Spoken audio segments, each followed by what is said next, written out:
Welcome back everyone to ProCoderG. I hope you all are doing extremely well. How to pass basic mechanical engineering RGPB exam.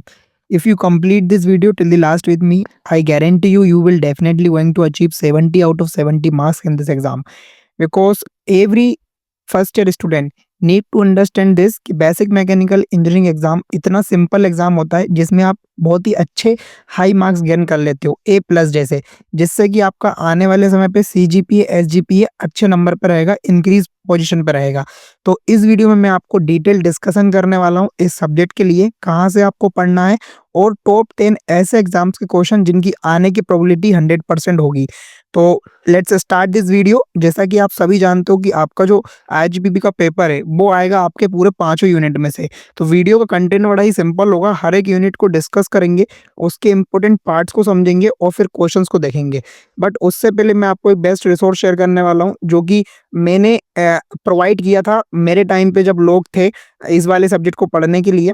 तो देखो, आपका जो content है वो है material measurement, fluids and thermodynamic and reciprocating machines. ठीक है, तो ये जो पांचों यूनिट आपकी हैं, इन पांचों यूनिट में आपको क्या करना है कि आपको इंपॉर्टेंट क्वेश्चंस को ध्यान देना है। टाइम बहुत कम है तो आपको इंपॉर्टेंट क्वेश्चंस को ध्यान देना है। अब जैसा कि मैं आपके साथ बेस्ट रिसोर्स शेयर करने वाला था, तो वो कहीं और नहीं, हमारे चैनल पे ही अवेलेबल है। आपको सिंपली यूट्यूब पर टाइप करना है सर्च बॉक्स पे BT203 प्रोकोडर्जी and you will find this playlist. Also I button में आपको इसका लिंक मिल रहा होगा। यहाँ पे मैंने 6 वीडियोस BME के ऊपर अपलोड कर दिए हैं, जहाँ पे आपको एक एक वीडियो जाके देखना है, आपको कैसे एग्जाम्स में राइट करना है, कैसे डायग्राम ड्रॉ करना है, मैंने डिटेल में इसमें एक्सप्लेन किया है। तो please access this playlist. If you access this तो आई गारंटी यू कि आपका जो बेसिक कॉन्सेप्ट है वो बहुत इजीली क्लियर होने वाला है। अब करते हैं वीडियो का इंपॉर्टेंट पार्ट को स्टार्ट, यूनिट 1 को डिस्कस। मटेरियल्स। अब देखो यहाँ पे classification of engineering material, it is a important topic. Stress strain diagram, it is one of the most important topic. Iron carbon diagram, it is one of the most important topic. How I know? Because I analyze previous 10-year question of RGPB। ठीक है, इसलिए मुझे पता कि exams के लिए कौन से इंपॉर्टेंट क्वेश्चन है। ठीक है, तो जो क्वेश्चंस आपको देखने को मिलेंगे वो कुछ इस तरीके से मिलेंगे यूनिट 1 में से। सबसे पहला क्वेश्चन आएगा, discuss the basic classification of engineering material. अब ये और का मतलब है कि इसमें से कुछ एक आ सकता है, मीनिंग सबका सेम है। Give the brief classification of engineering material, give the board classification of engineering material, don't confuse. ठीक है, तो ये हो गया आपका यूनिट 1 में से पहला इंपॉर्टेंट क्वेश्चन। दूसरा है आपका stress strain and ductile material क्या होता है, इनको डायग्राम के थ्रू भी आपको बोलेगा कि ड्रॉ करके दो। इसमें आपको डायग्राम के अच्छे नंबर मिलने वाले हैं। तो जैसा कि मैंने आपको बताया कि ये जो मैंने इधर पे डायग्राम बताया आपको, stress strain formula base definition, ये आपको बहुत हेल्प करेगी आपके एग्जाम्स में राइट करने के लिए। ठीक है, तो अगेन आते हैं, ये हो गए आपके 2 क्वेश्चन। एक और जो मोस्ट इंपोर्टेंट क्वेश्चन है वो है हार्डनेस ऑफ अ मटेरियल। ठीक है, इसको डिस्कस करना है बहुत ब्रीफली। इसका एक और तरीके से क्वेश्चन पूछ सकता है, define the hardness, explain the testing method in brief. ठीक है, तो ये यूनिट 1 में से हो गए आपके 3 इंपॉर्टेंट क्वेश्चन। यदि आप ये कर लेते हो तो I guarantee you will definitely achieve good marks in this unit. ठीक है, अब आपका जो दूसरा है यूनिट, उसका नाम है मेजरमेंट एंड प्रोडक्शन इंजीनियरिंग। ठीक है, तो यहाँ पे जो आपके 2 पार्ट हैं इस यूनिट के, दोनों पार्ट आपके लिए 7 मार्क्स कंटेन करते हैं, दोनों में से आपके क्वेश्चन आते हैं। अब जो मैं आपको ध्यान से, यदि कोई वीडियो देख रहा है तो थोड़ा ध्यान देना, प्रोडक्शन इंजीनियरिंग में से जो लाइक कास्टिंग वाला जो मेथड है ना, इसके ऊपर शॉर्ट नोट आता है, तो इसको आप थोड़ा सा ध्यान दे देना।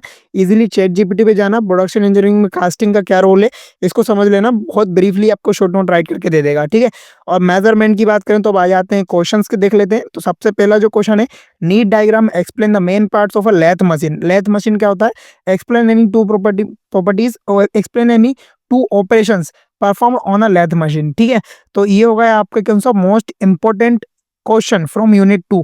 यहाँ पे ऐसा ही पूछ सकता है, what are the different part of lathe machine, give their functions also. ठीक है, तो ये हो गया आपका किसका, जो मेजरमेंट वाला पार्ट है ना, यहाँ से।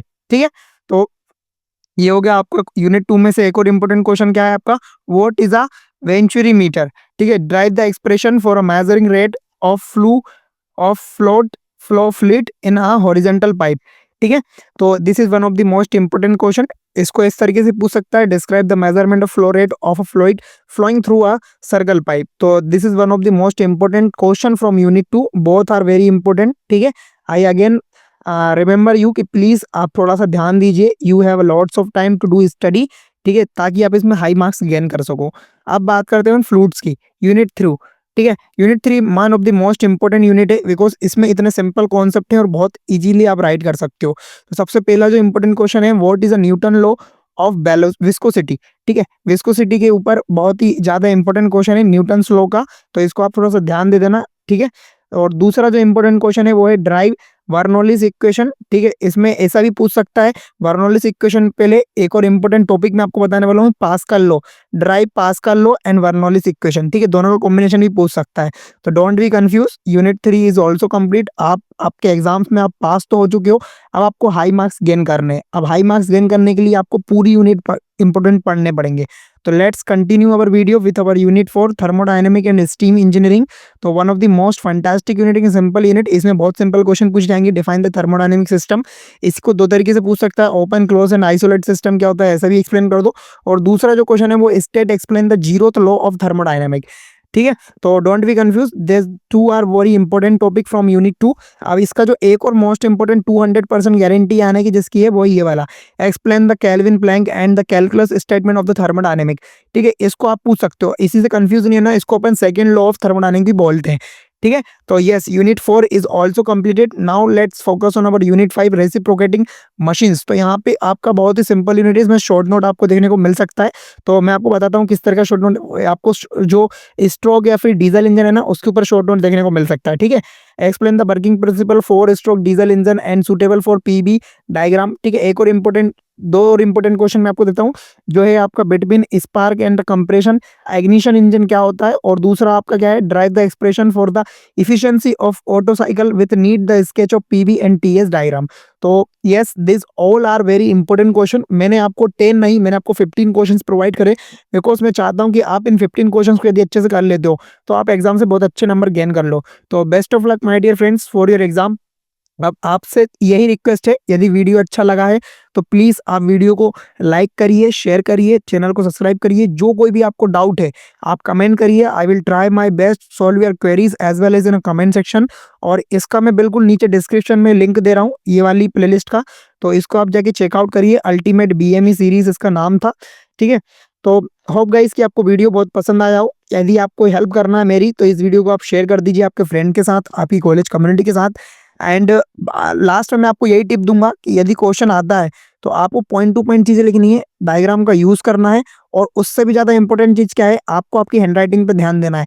आपको ज्यादातर पेज नहीं लिखने हैं, आपको मिनिमम मिनिमम वर्ड्स में आपका आंसर देना है, ताकि चेक करने वाला भी आपसे बोर ना हो और आपकी कॉपी बहुत अच्छे से चेक करके आपको हाई मार्क्स मिले। ऑलवेज रिमेंबर कि आपको डायग्राम का यूज करना ही करना है माय डियर फ्रेंड्स। तो yes, this is all about this video. I hope कि आपको गाइस वीडियो पसंद आया हो।